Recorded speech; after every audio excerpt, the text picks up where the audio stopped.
베드로후서 3장 마지막 장까지 읽었습니다. 오늘도 추운 날씨에 주 앞에 나오신 여러분들에게 하나님의 크신 은혜와 평강이 함께 하시기를 원합니다. 베드로후서는 베드로가 두 번째 쓴 편지입니다. 나그네로 사는 우리들이 가장 바라는 것이 주의 재림인데요. 주님이 언제나 재림하시는가, 주님이 언제나 오시는가, 그것에 대해서 또 이단에 잘 대처하라고 하는 그러한 말씀도 주고 계십니다. 1장 가겠습니다. 예수 그리스도의 종이며 사도인 사도 베드로는, 사도 바울도 늘 그리스도의 종으로서 또 사도된 것이 내 자의가 아니라 주님이 나에게 주신 직분이다 하는 것을 늘 증거했습니다. 베드로도 그리스도의 종이며 사도인 시몬 베드로는 우리 하나님과 구주 예수 그리스도의 의를 힘입어 동일하게 보배로운 믿음을 우리와 함께 받은 자에게 편지하노니, 이 믿음이 내가 갖고 싶다 그래서 갖는 것이 아니라 하나님께서 우리에게 선물로 주신 거예요. 구원이 선물이니까 믿음도 선물로 주셨는데 하나님의 은혜지요. 그래서 그 하나님께로 받은 은혜의 선물, 믿음을 또 믿음을 가지고 있는 이들에게 함께 나누고 싶어서 이 편지를 기록한다, 이렇게 시작하고 있습니다. 하나님과 우리 주 예수를 알므로 은혜와 평강이 너에게 더욱 많을지어다. 사도 바울은 은혜와 평강이 너에게 있을지어다 이렇게 했는데, 베드로는 여기에다가 은혜와 평강이 너에게 더욱 많을지어다. 베드로 전서도 그렇고 후서도 그렇고 더 많을지어다 하면서 인사를 하고 있습니다. 오늘 너무 춥잖아요. 금년에 가장 춥대는데, 일주일 내내 춥대는데 은혜와 평강이 다른 날보다 더 많아지시기를 원합니다. 하나님이 주시는 크신 은혜, 평강. 4절, 그의 신기한 능력으로 생명과 경건에 속한 모든 것을 우리에게 주셨으니 자기의 영광과 덕으로서 우리를 부르신 이를 알므로 말미암음이라. 이로써 그 보배롭고 지극히 큰 약속을 우리에게 주사, 이 약속으로 말미암아, 같이 읽어요. 너희가 정욕 때문에 세상에서 썩어질 것을 피하여 신성한 성품에 참여하는 자가 되게 하려 하셨느니라. 전에는 신의 성품에 참여하게 하셨느니라 그래요. 여기 신성한 성품에 참여하는 자가 되게, 하나님의 그 은혜에 동참하고 하나님의 성품에 참여할 수 있다는 것은 얼마나 큰 은혜인지 모릅니다. 하나님의 귀한 성품에, 신성한 성품에, 신의 성품에 참여하는 자가 되게 하기 위해서 우리를 세상에서 부르셨다. 거룩한 자로 만들기 위해서. 그러므로 너희가 더욱 힘써 너희 믿음의 덕의 지식을, 이제 점진적으로 우리의 믿음이 성장해 가면서 성숙해 감을 베드로 사도가 말씀합니다. 믿음의 덕을, 믿음 위에 덕을 더 쌓는 것입니다. 덕의 지식을, 여기에 지식은 하나님을 아는 지식이죠.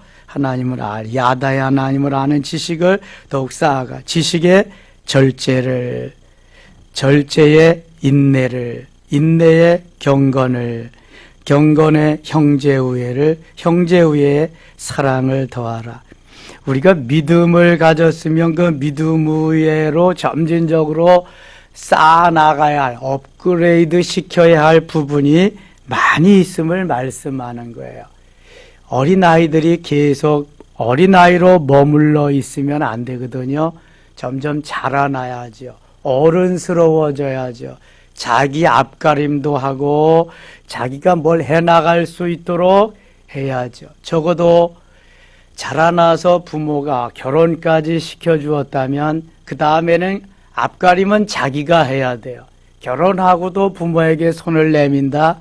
이건 바보 같은 삶이죠. 가르치고 결혼까지 시켜줬으면 그 다음에는 죽이 되든 밥이 되든 어른으로서의 삶을 살아갈 수 있어야 된단 말입니다. 이것이 우리 믿음에도 마찬가지예요.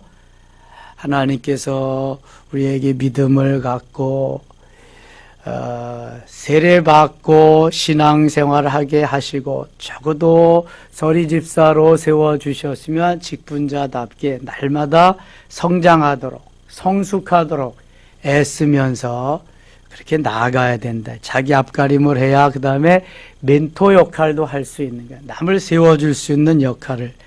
바나바가 귀한 것은 사도 바울의 신앙이 아주 어렸을 때 그를 잘 이끌어주는 멘토 역할을 했다는 거예요.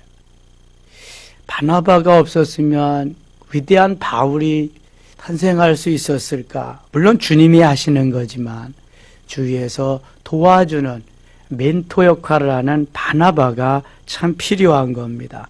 그래서 여기에 점진적으로 성장하고 성숙할 수 있도록 말씀하신 것과 같이 우리는 믿음이 연약한 이들을 이렇게 도울 수 있어야 됩니다.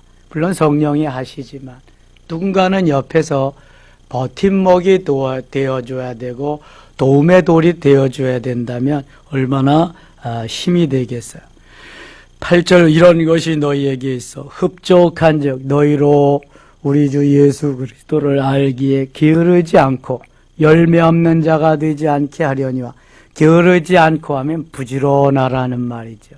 부지런한 새가 먹이를 하나 더 쫓는다. 새벽기도 부지런하지 않으면 나올 수 없습니다. 부지런해. 우리가 주 앞에 나올 수 있다는 건 은혜지만 주 앞에 나와도 세상 사람들이 하는 거 다 해야 되잖아요. 집에 돌아가서 또 아침 준비하고 다 설거지하고 또 출근해야 되잖아요. 다른 사람보다 훨씬 부지런해야 돼. 게으르면 예수도 믿을 수가 없어요. 여기 게으르지 않고 이렇게 말씀하는 거는 부지런하라는 거죠. 그 다음에 열매 없는 자가 되지 않게 하려니와 그럼 열매 없는 자가 되지 않으면 뭐 하는 자가 되라는 거예요? 열매 맺는 자, 열매 있는 자가 되라는 거예요. 갈라디아서 5장 22절 23절에 오직 성령의 열매는 사랑과 희락과 화평과 오래 참음과 자비와 양선과 충성과 온유와 절제니 9가지 성령의 열매를 맺고 또 주님이 기뻐하시는 전도의 열매를 맺으면서 자라나라. 자라나서 열매를 좀 맺어라. 그러기 위해서는 좀 부지런해라. 그런 말씀이죠. 그럼 하나님이 주시겠다고 약속하신 것입니다.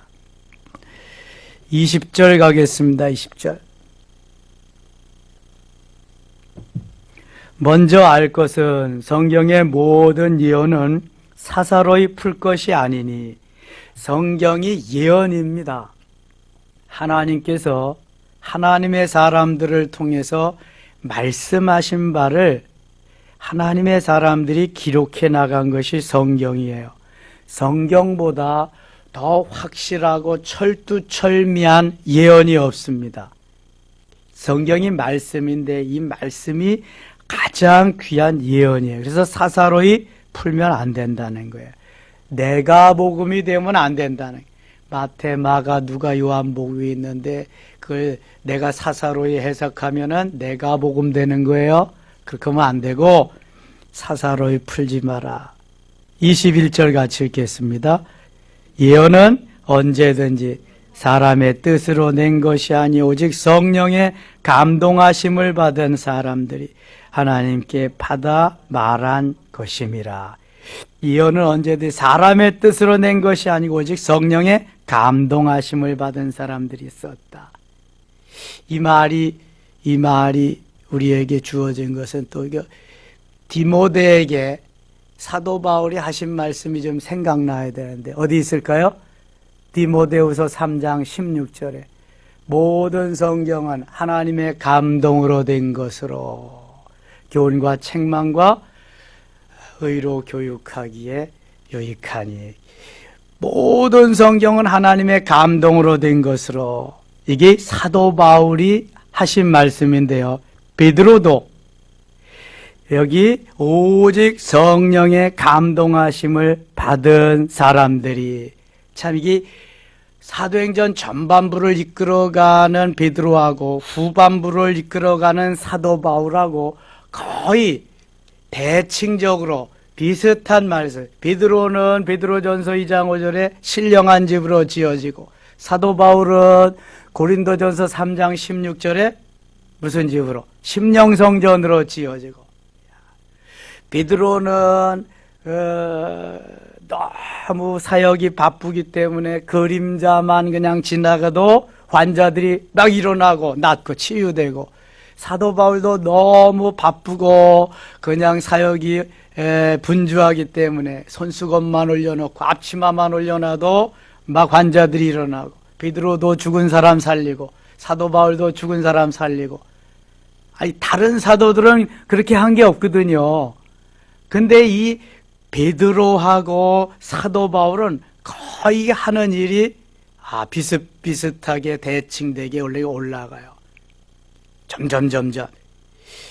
그런데 성경은 사도 바울이 훨씬 많이 썼죠. 베드로는 2권밖에 안 썼어. 베드로 전후서. 사도 바울은 로마서부터 빌레몬서까지 무려 13권을 기록합니다. 근데 모든 성경은 무엇으로 됐다고요? 성령의 감동으로, 하나님의 감동으로. 창세기부터 요한계시록까지 사이가 1600여 년 됩니다. 창세기가 주전 1500년 전 모세가, 요한계시록이 주 100년 사도 요한이 1600여 년에 걸쳐서, 기간에 걸쳐서 기록이 됐는데, 무려 모세부터 사도 요한까지 저자가, 기록자가 40여 명에 해당됩니다. 1600여 년에 걸쳐서 40여 명이 똑같은 주제를 가지고 기록했어요. 주제가 뭐예요? 예수 그리스도. 예수님에 대해서 기록한 거예요. 모세부터 요한에 이르기까지 맥락이 똑같아요. 근데 여러분 한번 생각해 보세요. 이게 뭐 1, 2년, 10년, 20년이 아니잖아요. 1600여 년이 걸쳐, 1600여 년에. 그 다음에 한 사람, 두 사람도 아닌 40여 명이 기록했는데 주제가 똑같다. 이게 뭐 말도 안 되죠. 그런데 여기 말되게 하는 말이 있는데, 성령의 감동으로, 하나님의 감동으로 기록자들은 이렇게 기록해라, 거기에 의해서 그냥 기록만 한 거지, 기록자들이 뭐 다른 걸 한 게 아니란 말이에요. 하나님의 말씀은, 성경은 하나님의 감동으로, 성령의 감동으로 저자들이, 기록자들이 기록한 줄 믿습니다. 여러분, 이것을 믿으셔야 돼. 이것을 믿을 때에 성령의 역사가 우리 가운데서 일어나는 거예요. 이게 사람의 말로 하면 이렇게 할 수가 없어요. 될 수도 없고요. 그러나 모든 세상의 다른 글들은 다 사람이 자기 생각을 펼쳐놓은 것입니다. 그것은 이게 다른 거예요, 성경하고. 요즘 그 불교에서도 다 경전이라고 그리고요, 성가라고 불러요. 저게 놀라운 것은, 한번 여러분 기독교 TV 틀 때에 위나 아래로 내리면 반드시 불교 방송이 나옵니다, 거기에. 그러면 우리 같은 이러한 강단에, 이러한 회중석에 똑같이 하고요, 노래도 옛날보다 지금은 많이 점진적으로 발달해가지고 다 우리 기독교 개신교에 끌어다가 하는 거죠. 똑같이 합니다. 똑같이. 아주 그냥. 나운영 씨가 장로님이거든요. 시편 23편 가지고, 여호와는 나의 목자시니, 이거 작곡한 사람이 나운영 장로님인데, 그분이 불교에 수주받고 한 몇십 년 됐네요, 벌써.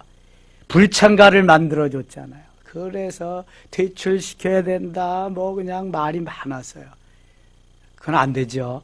하나님을 찬양하는 성령의 감동으로 그 멋진 세계적인 작곡을 하신 분이 또 왜 이 부처님, 석가모니를 찬양하는 그걸 또 뭐 만들어가지고 해줬으니 되겠어요. 돈을 아무리 많이 준다 그래도 그러면 안 되는 거지.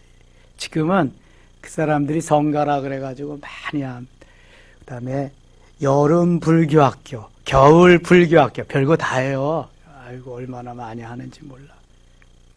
산속에 있던 사람들이 다 이제 와서 저 빌딩 안에서 그렇게 하면서 또 지어놓고. 다시 봅니다. 21절. 예언은 언제든지 사람의 뜻으로 낸 것이 아니 오직 성령의 감동하심을 받은 사람들이 하나님께 받아 말한 것임이라. 베드로후서 1장 21절, 디모데후서 3장 16절 잊지 마시기 바랍니다. 2장 가겠습니다. 2장 5절입니다. 2장 5절. 옛 세상을 용서하지 아니하시고 오직 의를 전파하는 노아와 그 7 식구를 보존하시고 경건하지 아니한 자들의 세상에 홍수를 내리셨으며 소돔과 고모라 성을 멸망하기로 정하여 재가 되게 하사 후세에 경건하지 아니한 자들에게 본을 삼으셨으며 7절 같이 읽어요. 무법한 자들의 음란한 행실로 말며 고통당한 의로운 롯을 건지셨으니.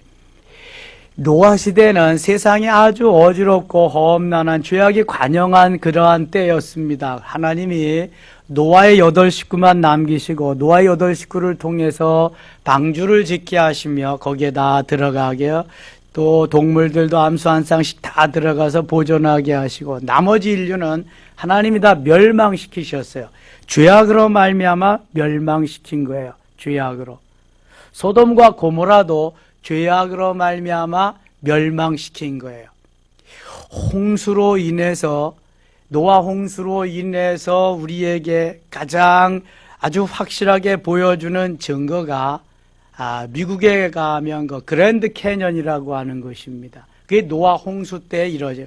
뭐 사람들은 보통 지질학자들도 100억 년 몇억 년 이렇게 말하는데 그거를 창조과학회에서 노아 홍수 때 단 1년 만에 만들어진 사건이라고 다 추적해서 과학적으로 증거하고 있습니다. 하나님이 세상을 다시 노아 홍수 때에 이렇게 8명을 통해서 살아갈 수 있도록 다시 만드신 그러한 사건이 노아 홍수입니다. 무법한 자들, 불법한 자들, 죄악을 범한 자들은 하나님이 다 그 당시에 쓸어버리시고 의로운 노아의 가족들을 통해서 다시 세상을 만들어 가셨다. 노아의 아들 셈과 함과 야벳을 통해서. 셈은 동양인, 그 다음에 함은 저 아프리카의 흑인들, 셈은 황인종, 흑인은 저 함의 자손들, 그 다음에 백인은 야벳의 후손들이 백인의 후손으로 이렇게 되었습니다. 노아의 세 아들을 통해서 인류가 이렇게 계속해서 번성해 나간 것을 의미하는 것입니다. 2장 22절 가겠습니다. 22절. 참된 속담에 이르기를 개가 그 토야였던 것에 돌아가고 돼지가 씻었다가 더러운 구덩이에 도로 누웠다 하는 말이 그들에게 응하였도다. 이게 잠언에서 나오는 말씀인데요. 했던 일을 또 하고 가던 길을 또 가고 돌이킴이 없다는 말이죠. 늘 죄악에서 그렇게 살아간다는 말씀이에요. 3장 가겠습니다. 3장 3절입니다. 먼저 이것을 알지니 말세에 조롱하는 자들이 와서 자기의 정욕을 따라 행하며 조롱하여 이르되 주께서 강림하신다는 약속이 어디 있느냐.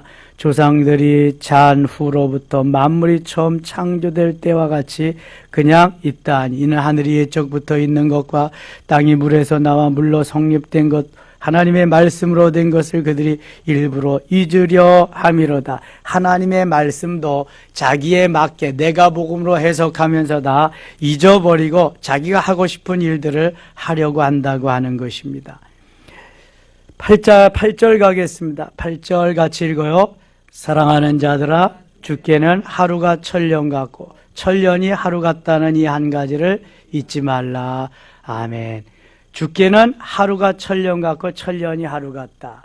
주 안에서의 삶이 시간이 가는 줄도 모르고 너무너무 귀하고 복됨을 말씀하죠. 우리가 하늘나라에 가면은 하루가 천년 같고 천년이 하루 같고 그저 주 안에서 주님과 함께 사니까 너무 귀하고 복된 삶으로 이어짐을 말씀하는 겁니다. 죽게는 하루가 천년 같고 천년이 하루 같다. 주의 약속은 9절 어떤 이들이 더디다고 생각하는 것 같이 더딘 것이 아니라 오직 주께서는 너희를 대하여 오래 참으사 아무도 멸망하지 아니하고 다 회개하기에 이르기를 원하시느니라. 주님이 이 땅에 빨리 오시지 못하는 이유, 좀 더 회개하는 기회를 주어서 좀 더 주 앞으로 돌아오는 백성이 많아지기를 기다리시. 베드로의 그러한 고백에 의하면 그렇죠. 좀 더 주 앞으로 돌아와서 천국 가는 백성이 많아지기를 원하는 그런 주님의 마음이 있는 거예요. 영생을 얻기로 작정된 자들이 돌아오기를 기다리는 거지요. 초대교회부터 아멘 주 예수의 오시옵소서 마라나타의 신앙으로 그리스도인들이 살았는데 2000년이 지난 지금까지 주님이 오시지 않았다. 그러나 분명한 것은 점점 주님의 오실 날이 가까워온다. 그래서 10절에는 그러나 주의 날이 도둑같이 오리니 그날이 도적같이 도둑같이 호련히 갑자기 언제 어느 때 오실런지 알 수가 없어요. 그래서 준비해야 되는 거예요. 깨어서. 11절 이 모든 것이 이렇게 풀어지리니 너희가 어떠한 사람이 되어야 마땅하냐. 거룩한 행실과 경건함으로 하나님의 날이 임하기를 바라보고 간절히 사모하라. 하나님의 날이 거의 다 임박했다고 생각하고 그렇게 간절히 사모하면서 살아라. 신랑이 신부가 신랑을 사모함과 같이 사모하면서 살아라. 14절 같이 읽을게요. 14절입니다. 그러므로 사랑하는 자들아 너희가 이것을 바라보나니 주 앞에서 점도 없고 흠도 없이 평강 가운데서 나타나기를 힘쓰라. 아멘. 내가 거룩하고 흠이 없고 점도 없이 그렇게 잘 단장하고 있을 때 주님을 맞으면 좋겠다. 마태복음 25장에 신랑을 맞으러 나가는 슬기로운 5 처녀와 같이 준비된 상태로 주님의 재림을 맞으면 좋겠다 하는 베드로의 간곡한 부탁이지요. 18절 읽고 마치겠습니다. 18절입니다. 오직 우리 주 곧 구주 예수 그리스도의 은혜와 그를 아는 지식에서 자라가라. 영광이 이제와 영원한 날 그에게 있을지어다. 아멘. 베드로가 빼놓지 않고 하는 말이 오직 우리 주 곧 구주 예수 그리스도의 은혜와 그를 아는 지식에서 자라가라. 점점 베드로도 자라나지 못했을 때는 배반하고 주님을 모른다 그리고 변질자가 되었었잖아요. 그런데 주님을 아는 지식에서 점점 자라서 은혜 받고 보니까 그렇게 하면 안 되겠다. 그래서 점점점 주 안에서 자라가라. 그리고 영광이 영원한 날까지 함께 있기를 원한다. 우리도 좀 더 주님 은혜 가운데 주님을 아는 지식으로 자라나서 주님을 기쁘시게 하며 열매 맺고 하나님께 영광 돌리는 우리의 삶이 되실 수 있기를 원합니다. 기도하겠습니다. 하나님 아버지 고맙습니다. 추운 날씨에도 저희가 주님 앞에 나와서 간절히 사모하는 것은 베드로와 같이 그날이 가까움을 알기 때문이요. 현세 천국의 삶을 누리기 위함이요. 하나님의 영광을 드러내기 위함입니다. 하나님 오늘도 붙잡아 주시고 우리가 가는 길에 코로나 확진자 만나지 않게 하시며 혹시 만나더라도 하나님 천군 천사 보내주셔서 지켜주시옵소서. 그리고 속히 코로나가 종식되고 백신이 개발되어서 우리가 일상이 이제 정상화되고 교회 생활이 아주 아름답게 정상화되도록 인도하여 주옵소서. 승리한 날 되기를 원하옵고 예수님의 이름으로 기도드리옵나이다. 아멘.